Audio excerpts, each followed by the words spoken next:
This is Channel 253. In this episode of Nerd Farmer. One are things that the legislature can do on their own, and that's a number of measures around transparency and around outreach that the League of Women Voters have put forward. And certainly that's better than nothing, and certainly better than two-person caucus dyads off camera at the basement of some hotel in Federal Way. Did you know Channel 253 is member-supported? I'm producer Doug Mackey, and I hope you will show your support by going to channel253.com/membership and join. Thank you. This is the Nerd Farmer Podcast, a national conversation through a local lens.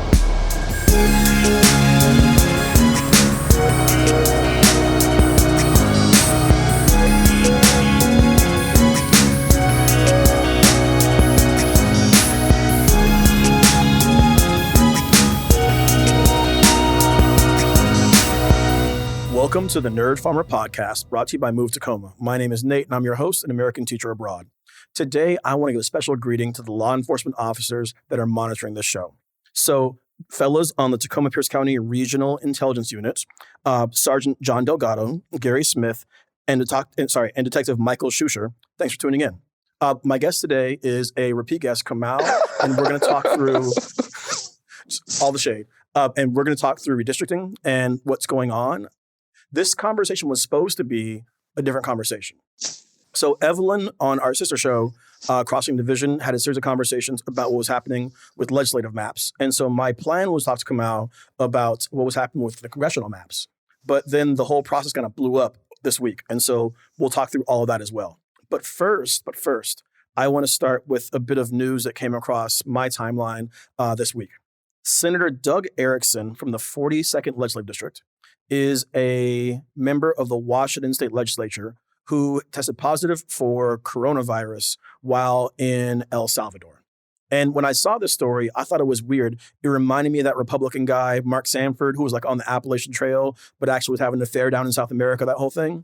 And so when I saw that story, I thought it was weird. But then, Kamal, you talked me through some stuff that I had no idea about.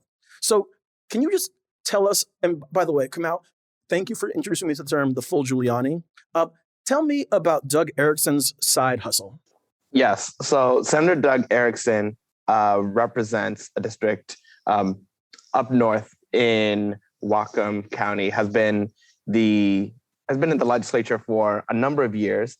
But recently, as I think a number of Republicans have begun to do, has adopted a side hustle of not saying he's not a United States senator, and definitely saying he holds the title of senator in the United States, but has been going around advising authoritarian governments for a hefty price. So the biggest thing that you can find is the Seattle Times asked Senator Doug Erickson, State Senator Doug Erickson, to either step down or no longer consult with the Cambodian government.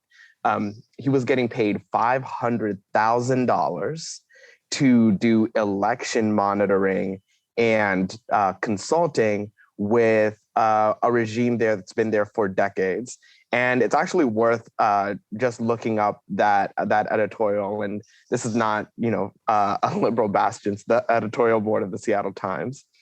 So the first thing that they point out is just a little bit of Cambodia's political leader, Hun Sen, and his history. So they say Cambodia's political leader, Hun Sen, has held power for more than 3 decades through what Human Rights Watch labeled in 2019 an abusive and authoritarian political regime. The U.S. State Department describes a litany of abuses there, including arbitrary killings carried out by the government or on its behalf, to abductions, child labor, civil liberty violations. And the White House criticized the anti-democratic behavior of Cambodia. Despite those things, Senator Erickson went there, took his $500,000 to consult with those leaders. And it has had this relationship with the government of Cambodia going back to 2016. And what's especially wild is that other state representatives like Drew McCowan and Brandon Vick, who were going on a visit to Cambodia, abruptly ended that.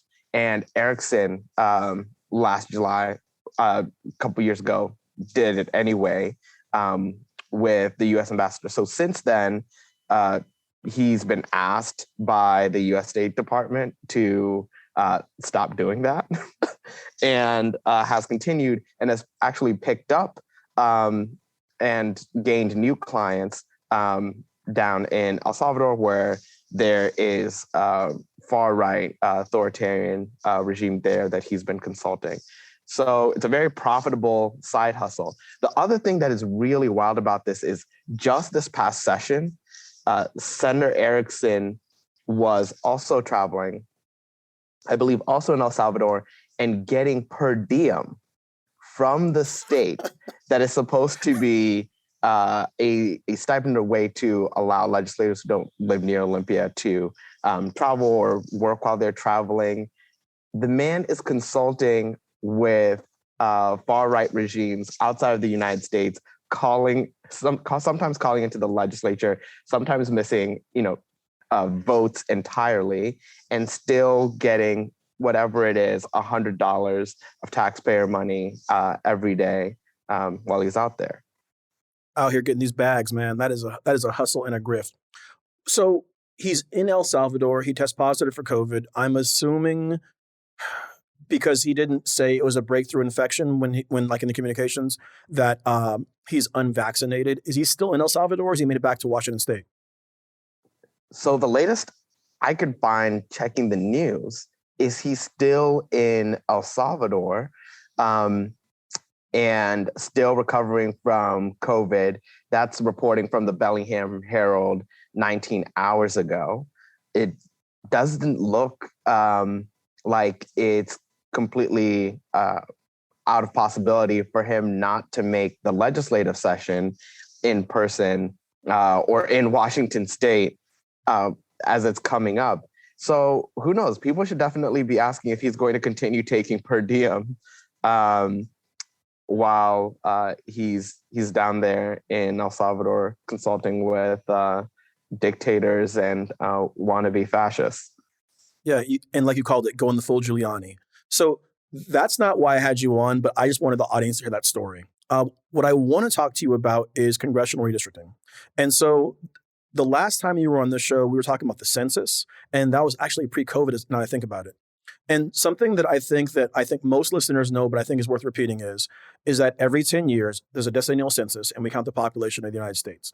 And then based on that census, we reapportion representation across the country with House seats, and then we redistrict, which means redraw boundaries in order to make them equal under the principle of one man or one person, one vote. And so that process has been going on. Again, Evelyn has covered it very well for the legislature, and this week was supposed to be the culmination. And so, Kamal, what was supposed to happen this week? Like, if things went to plan, what was supposed to have happened? Well, ideally, we wouldn't have even gotten close to the deadline this week because the redistricting commission, which is made up of two partisans, two appointed by the Democratic caucuses in the legislature, so House Speaker Lori Jenkins and Senate Leader Andy Billig, and two Republican appointees appointed by the two Republican caucuses in the Senate and the House. They could have struck a deal weeks ago or months ago. And they knew what the assignment was, but they didn't understand the assignment.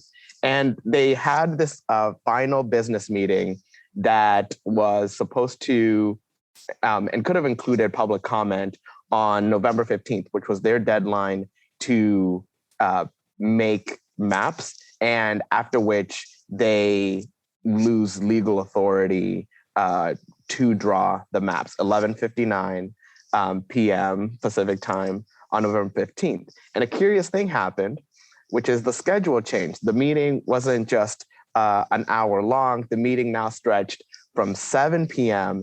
to 11:59 p.m. And that was the first time that people started to get a sense that they hadn't struck a deal yet.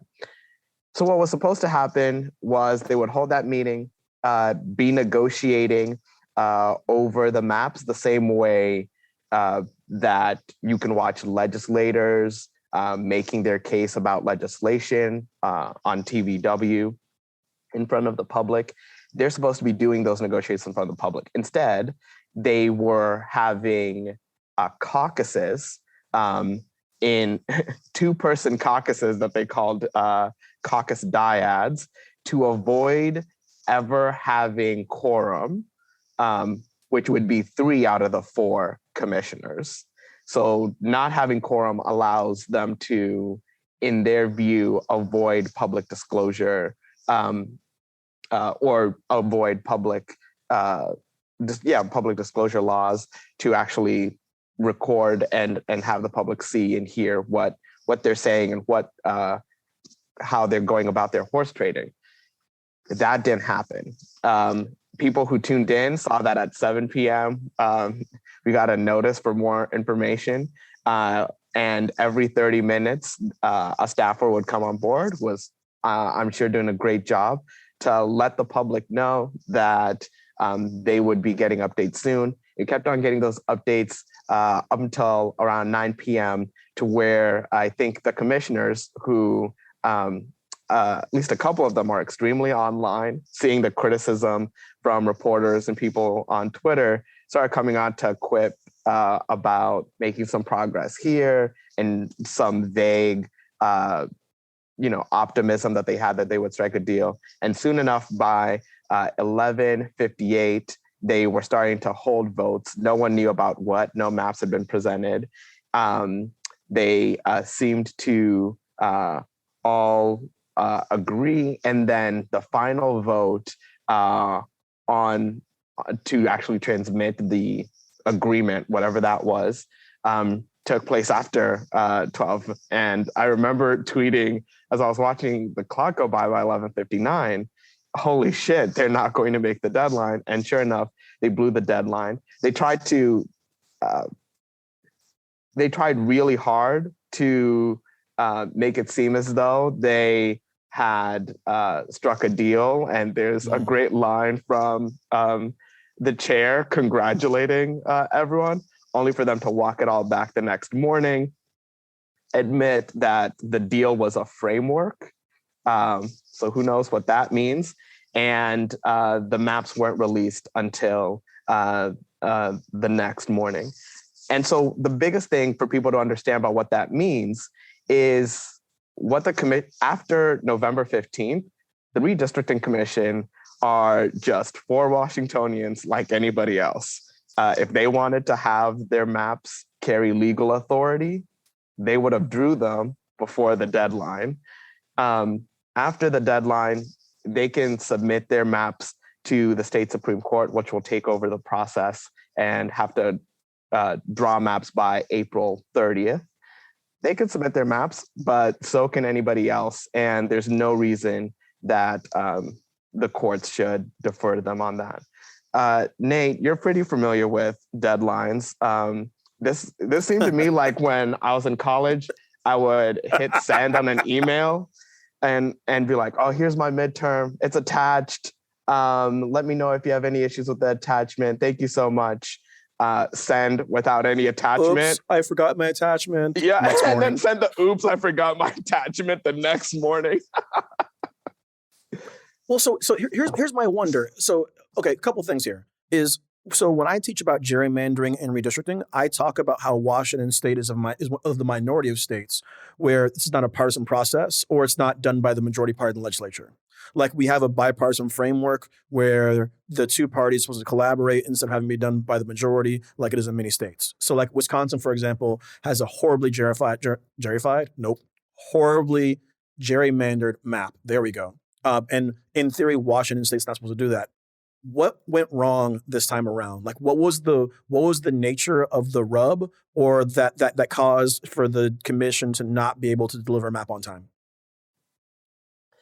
I think people people have to understand that what is different now is we're in an environment of very high, nearly unprecedented partisanship and polarization.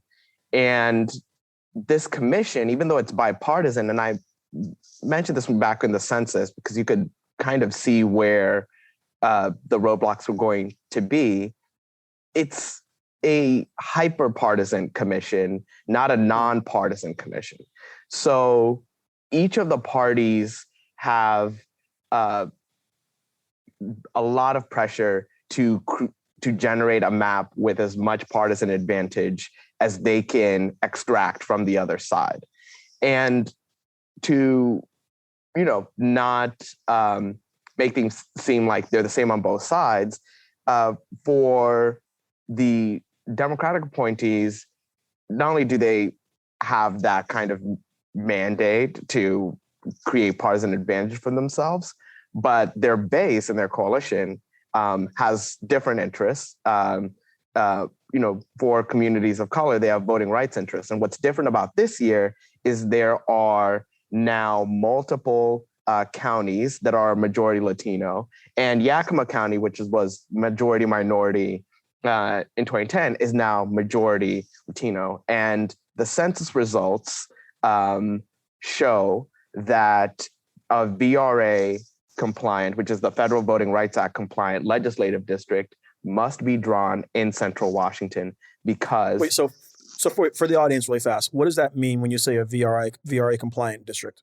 There must be a district in which non-white voters can elect the candidates of their choice because their population growth and population numbers are so high and their rate of representation is so low that to not draw maps would be to disenfranchise those voters. So, for example, in Washington, that is in and of itself is a very weak tool for voting rights because, for example, in Washington State, the census results let us know that communities of color are, over a third of the state, 37% of the state, and in only 1 out of 49 legislative districts are communities of color the majority of the eligible electorate, which is a 37th. And then there are 4 majority minority districts, including one in Yakima, the 14th, but which the electorate is majority white. So that's the other thing that they had to do. And of course, in the kind of level of polarization we have, it's also racialized. So the Republican Party isn't exactly a champion of the voting rights of communities of color right now. But the Democrats are. And what's really telling is the first round of maps that were drawn. So each of the commissioners drew their maps. An assessment by Dr. Barreto at the UCLA Voting Rights Project found that all 4 maps, both Republican maps, both Democratic maps, likely violated the voting rights of communities of color in Central Washington. Now, I do just have to say, my organization, Washington Community Alliance, has a project of our members called the Redistricting Justice for Washington Project. We also drew maps right around the same time. I actually think we drew our maps before the commissioners, well before the commissioners, and our maps happen to comply with the Voting Rights Act. So it's not a difficult thing, but what is difficult is trying to make sure you protect all of the incumbents at the legislature and the congressional delegation, create as much of a partisan advantage for your party as possible, comply with state law, comply with federal law, and then also not violate the voting rights of communities of color. And those first round of maps tell you where the priorities were for both parties. But to their credit, the Democratic commissioners did go back and revise their maps and create ones that were compliant with the Federal Voting Rights Act. The Republican commissioners refused to revise their maps. And in fact, they put out a memo stating more or less that another consideration for the courts, the federal courts, shouldn't just be the voting rights of communities of color, but should also be the Equal Protections Clause, which is to say, if you draw a majority minority district, say that's single race, a majority Latino by electorate, you might actually be doing reverse racism by not giving equal protections to voters regardless of race, which is the basic gist of that memo. And then they also say some things about compactness and whatever else.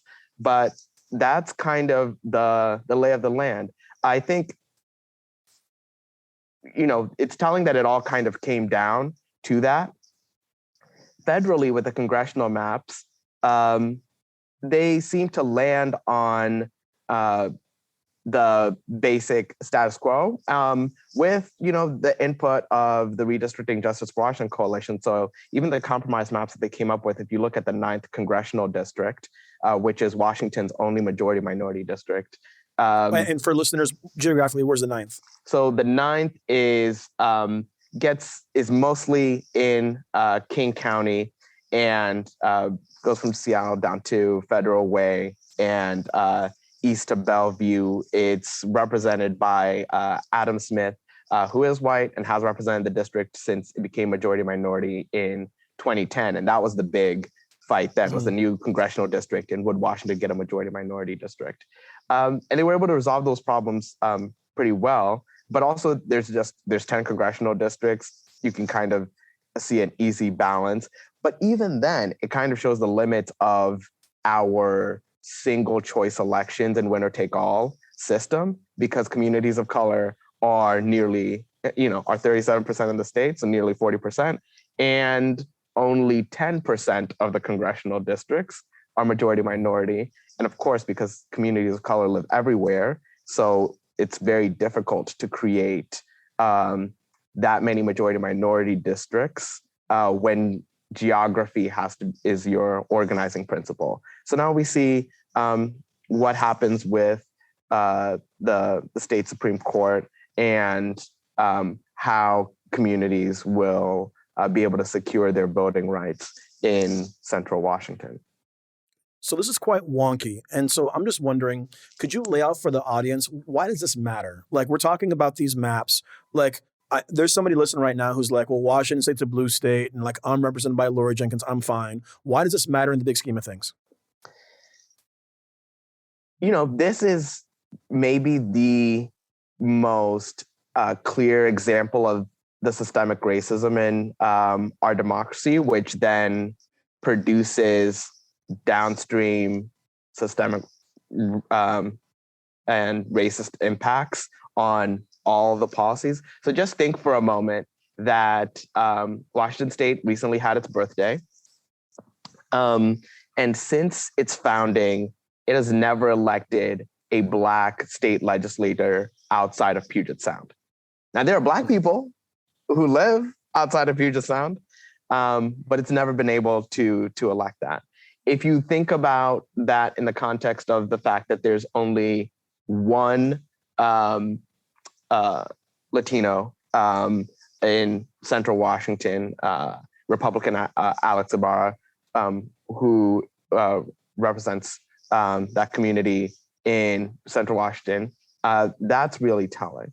And when you think about that in the context of things like the separatist movement to divide Washington State from Western and Central and Eastern Washington, you can see that basically on the other side of the mountains, there's been a long project to disenfranchise communities of color and create, a sort of white ethno state in which communities of color, because they're not densely compact enough and because they don't compose a majority of the population of the electorates, do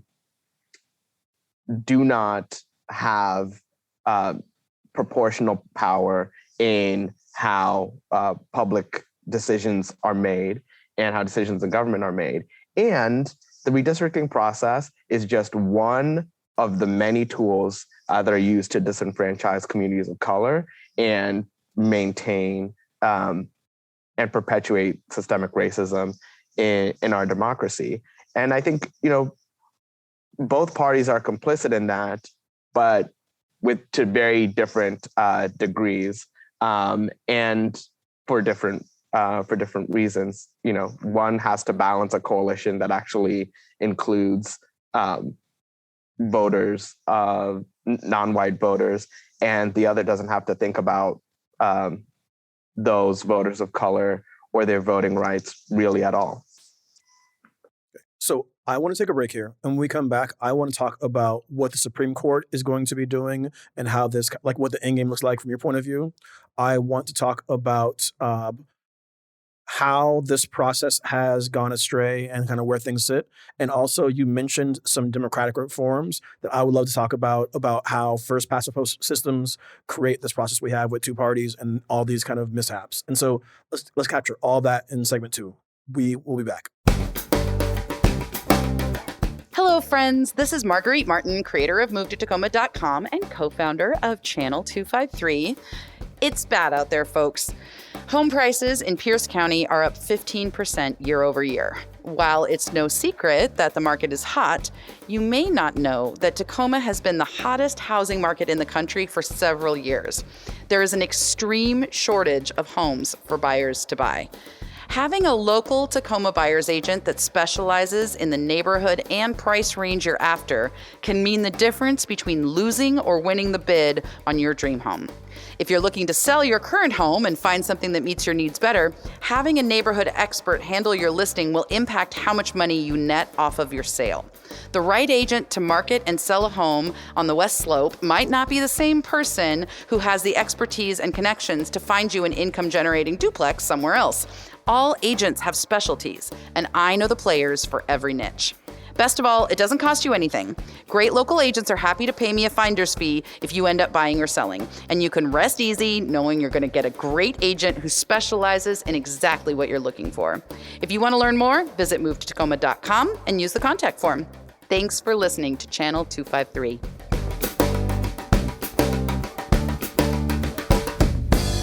And we are back. I want to thank you for downloading the show today.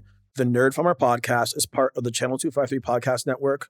We are a network of podcasts who are trying to improve the civic culture and improve the civic knowledge in the city of Tacoma and Pierce County. We are elevating voices you don't hear elsewhere and telling stories and diving deep into issues.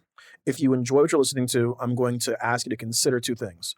1, write a review. If you rate and review the show on Apple Podcasts or whatever you listen to, if it lets you write a review, it helps people find the show, helps grow the audience, helps us talk to more people. In addition, if you enjoy the show, I'm going to ask you to think about joining Channel 253 as a member.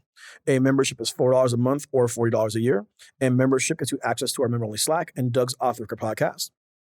In the Slack right now, there's a host of conversations happening in the book section. I picked some great book recommendations. A bunch of folks have just finished reading An Ugly Truth, the book on Facebook that we're doing for the Nerd Farm Reads Book Club. By the way, if you read An Ugly Truth, get those tweets in. We're recording that podcast in early December.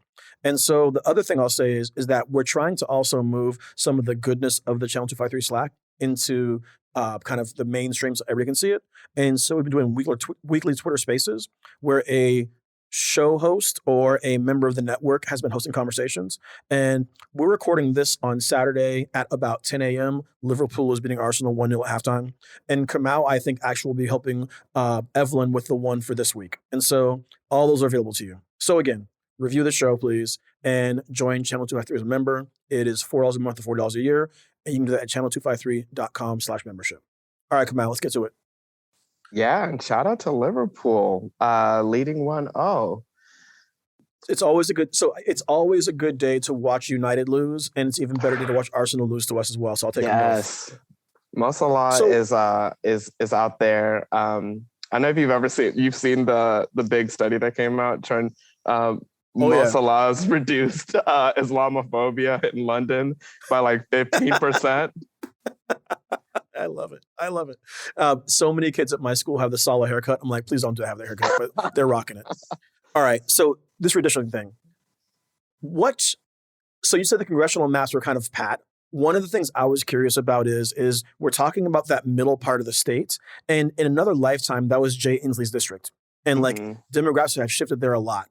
I don't think the typical Washingtonian, unless they visit this middle of the state, knows how heavily Hispanic Latino Yakima, Toppenish, Sunnyside, and Pasco have become. They're like a small Arizona or New Mexico, like enclave within the state. And it's largely agricultural workers and then second generation families who establish themselves. Who's the current representative there in the House?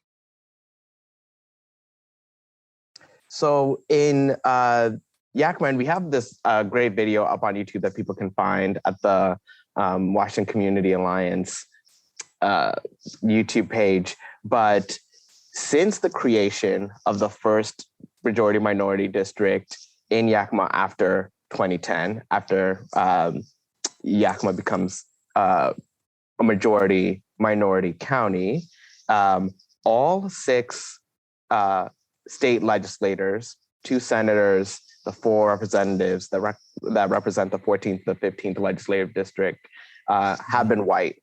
All 6 have remained Republican. All 6 have, not faced any large challenges. And one of the things that's especially sad, one of our big leaders, both in the census and redistricting, a Yakima Nation leader, Matt Tomaskin, who passed away earlier this year. After those maps were drawn, he ran for state representative in the following cycle, and wasn't able to really get traction, in part because the reservation, the Yakima Nation, was split in half. And now, not only is Yakima minorities majority Latino, Adams County is majority Latino, and those folks have been, in fact, disenfranchised for years and not been able to elect the candidates of their choice. And the maps that these commissioners drew after the deadline would almost certainly perpetuate that. And there's 2 reasons why to touch on there. One is they tried to be kind of clever by half and say that they had complied with the Voting Rights Act and created a majority Latino CVAP district. So that is citizen voting age population, which just means people who are eligible to vote, or the eligible electorate. That is majority Latino by 0.02%. It is a legislative district that's no longer the 14th, it's now the 15th, which means it would have its state senator elected on midterm cycles, because in Washington state, the odd numbered districts have their cycles on midterm years where there's lower turnout. The even districts have their state senators and their 4-year cycles lined up with the presidential years. So that's interesting. And it's a district that, I think the commissioners wanted to sell because it went for Biden by, I think, 0.5%, but went for Culp by 5%.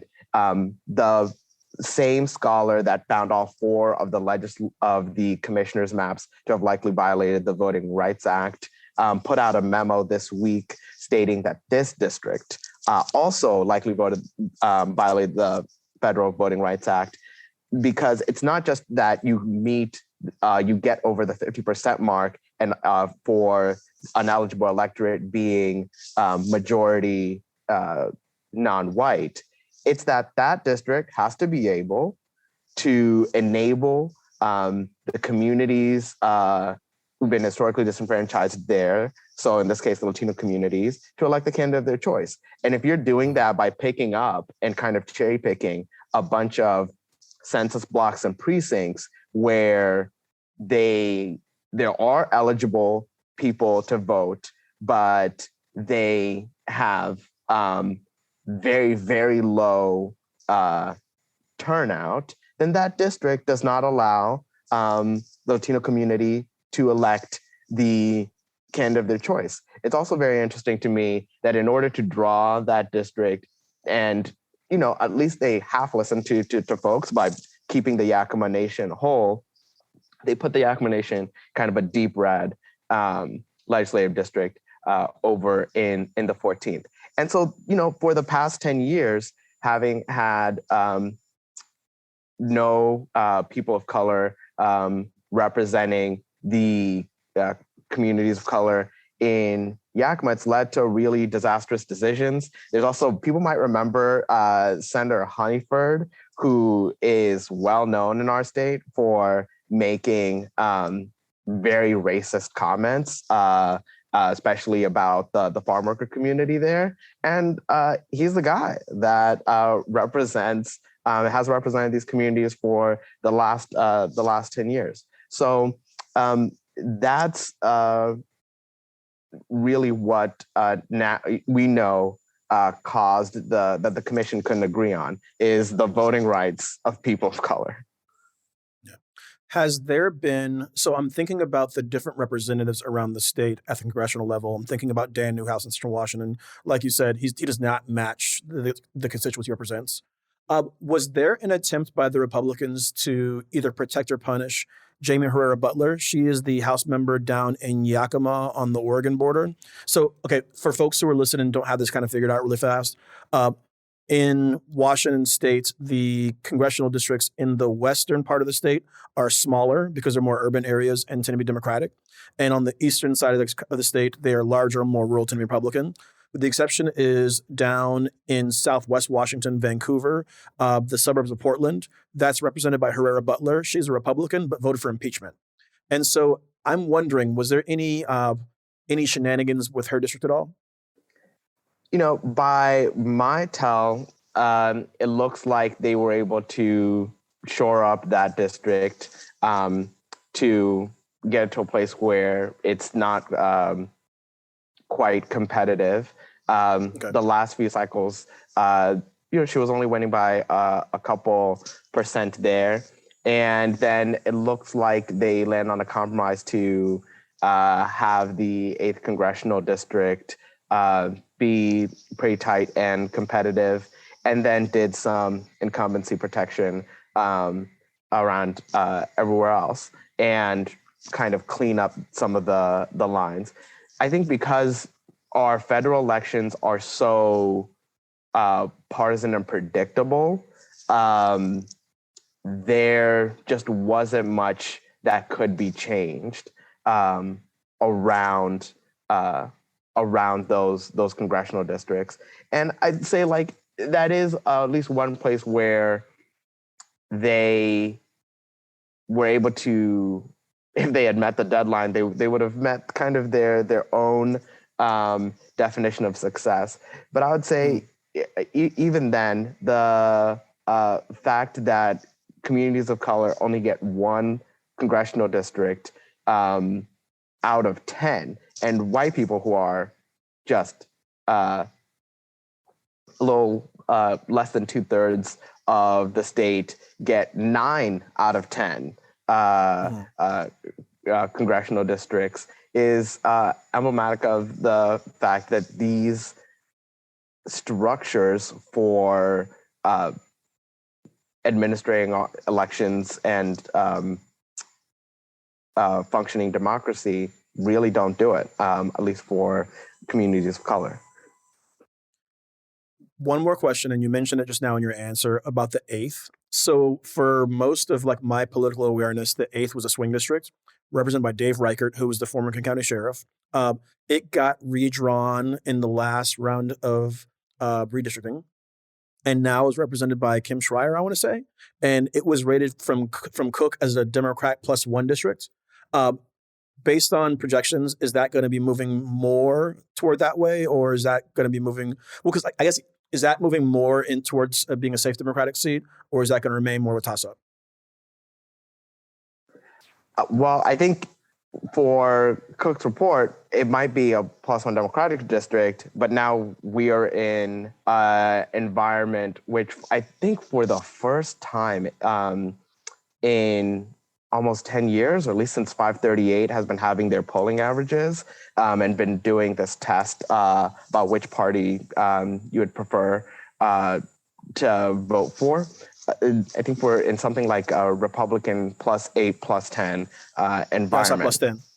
Yeah. So, and come out really fast. Just for listeners, 538 conducted polling and talked to Americans, and just generic ballot, 10% more people said that they were going to vote for a Republican than a Democrat. In the Off the Record episode that Doug and I are going to record, we'll talk about what happens in midterm elections. But the historical pattern that we see is a president wins an election, and then basically they have a 2-year window in which they enact policy, and then they lose in the midterms. And so this is a moment of urgency for Democrats to get work done before this next round of elections, where Republicans are expected to take over the House and the Senate. Sorry, I interrupted. Continue. Yeah, and where, they tend to translate that power into passing laws, appointing judges who have their views. So, for example, this was the first redistricting cycle where the Supreme Court of the United States has greenlit partisan gerrymandering as